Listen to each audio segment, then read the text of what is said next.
రాజకీయ లబ్ధి కోసం పేద మహిళలకు కూటమి ప్రభుత్వం తీరని అన్యాయం చేస్తోందని మండిపడ్డారు పిఠాపురం వైఎస్ఆర్సీపీ ఇన్ఛార్జ్ వంగ గీత.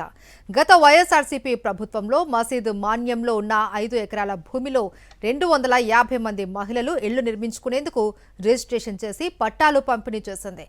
ఆ స్థలంలో ప్రస్తుతం ఆయుష్ కళాశాల నిర్మాణానికి అడుగులు పడుతున్నాయి. దీంతో దాన్ని వ్యతిరేకిస్తూ లబ్ధిదారులు ధర్నా నిర్వహించారు. బాధితులకు వైఎస్ఆర్సీపీ మద్దతుగా నిలిచింది. మెడికల్ కళాశాల నిర్మాణాన్ని రద్దు చేయాలి అని పడా చైర్మన్ శివరాం ప్రసాద్ కు వినతి పత్రం అందజేశారు. మసీదు మాన్యం భూమిలో లబ్ధిదారులకు ఇళ్లు నిర్మించేంత వరకు వైఎస్ఆర్సీపీ పోరాడుతుంది అని వంగ గీత స్పష్టం చేశారు.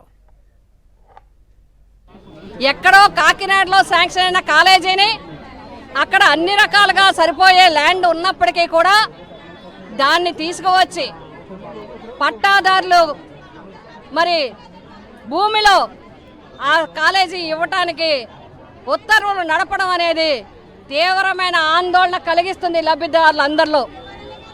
వాళ్ళందరూ కూడా కుటుంబాలు, ఒక్కొక్క కుటుంబానికి 4-5 చూసుకున్న వేలాది మంది కన్నీళ్లు పెట్టుకుంటున్నారు. ఈరోజు మేమందరం కూడా పడా ఆఫీస్కి వచ్చి పడా ఆఫీసర్ గారి ద్వారా మన స్థానిక శాసనసభ్యులు రాష్ట్ర డిప్యూటీ సీఎం గారికి మరి వినతి పత్రం అందజేయమని చెప్పి పడా ఆఫీసర్ గారికి ఇవ్వడం జరిగింది.